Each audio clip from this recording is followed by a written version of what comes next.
आज हम सरपंच बना दें, डीडीसी बना दें, जैसे पीछे डीडीसी रहे, सरपंच रहे, क्या वहाँ ऑफिसर उनको सुनते थे क्या? हम चाहते हैं रिस्पेक्टफुली इलेक्शन हो, अगर वो चुने जाएं, पीआरआई चुने जाएं, पर उनकी रिस्पेक्ट भी होनी चाहिए। ये नहीं कि जस्ट फॉर फॉर्मेलिटी से।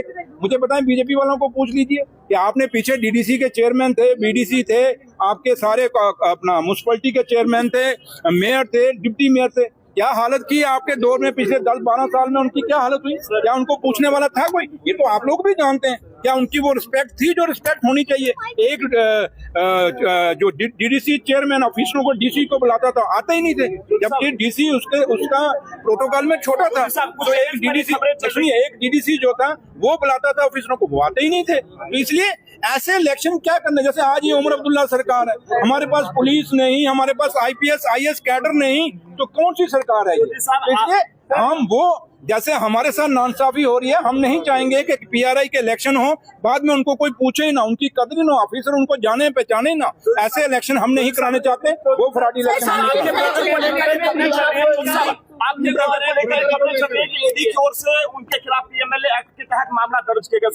शहीदों की समाधि पर हर बरस लगेंगे मेले, वतन पे मिटने वालों का यही आखिरी निशान होगा। हम वो लोग हैं, वो परिवार हैं, एक फौजी के बेटे हैं, वहाँ कुछ ऑफिसर हैं पुलिस के अंदर, वक्त आएगा हिसाब उनका भी लिया जाएगा। इसलिए आपने 6 महीने हो गए, क्या कर लिया एसीबी ने, क्या निकाल लिया? इसलिए छोड़िए, मैं इस बात पे नहीं जाना चाहूंगा। मैं एजेंसीज के ऊपर छोड़ना चाहूंगा और कोर्ट के ऊपर छोड़ना चाहूंगा। मुझे अपनी जुडिशरी पे पूरा भरोसा है। जो इल्जाम हमारे परिवार पे लगाएं, सो इल्जाम मेरे भाई पे लगाएं। हम लोग, मेरा भाई वो है जिसने उग्रवाद के खिलाफ लड़ा है, जिसने उग्रवादियों की गोलियों से निकल के आया हुआ है। इसलिए मुझे छोड़िए, ये सवाल मैं इसका जवाब ही नहीं देना चाहता, लेकिन इतना जरूर है कि हम लोग, मैं आज मेरी जिम्मेवारी, मैं एक इलाके का एमएलए हूँ, सरकार का हिस्सा हूँ, मेरी जिम्मेवारी लोगों के लिए। अब मेरे परिवार में क्या होता है वो मेरा कोर्ट, मेरा जुडिशरी फैसला करेगी, या मेरी माँ वैष्णो देवी, माँ बावे वाली, और आप लोग फैसला करिए। इस पे आप लोग जवाब दीजिए कि हम गलत हैं या सही हैं। माइनिंग करते थे, क्या निकला माइनिंग से? इसलिए छोड़िए इन बातों को। बांग्लादेशियों की बात करें तो जम्मू कश्मीर में एक बड़ा आंकड़ा जो है वो देखने को नजर आया है। बीजेपी निकाले ना भाई, 12 साल बीजेपी कह रही है कांग्रेस और एनसी का ये नहीं, हमारा सारा गंद है यार। 70 साल हमने गंद ही डाला, एनसी ने भी देश में गंद डाला, कांग्रेस ने भी, हमने हिंदुस्तान में क्या, जम्मू कश्मीर हमने विदेशों में भी गंद डाला। हम तो है ही ऐसे गंद डालने वाले लोग हैं। ये साफ सुथरे लोग हैं बीजेपी वाले और पीडीपी वाले। इनको कहो 12 साल आपकी हुकूमत रही, ये रोंगिया क्यों नहीं बाहर निकाले?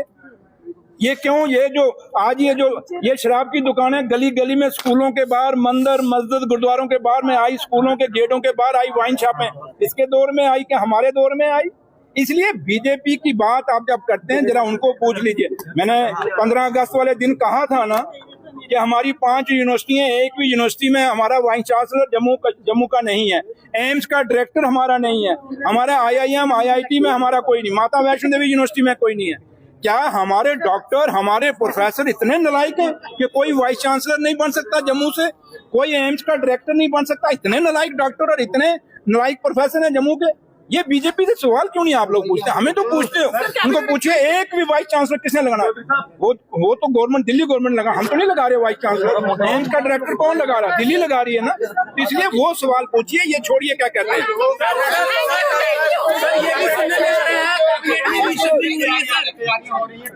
ना आपका नाम है ना इसका नाम है, जो कैबिनेट मिनिस्टर में सवाल पूछ रहा है, एक भी जर्नलिस्ट का नाम नहीं है, आप उस कैबिनेट में नहीं आने वाले। मेरी दुआएं हैं कि आप लोग इलेक्शन लड़े।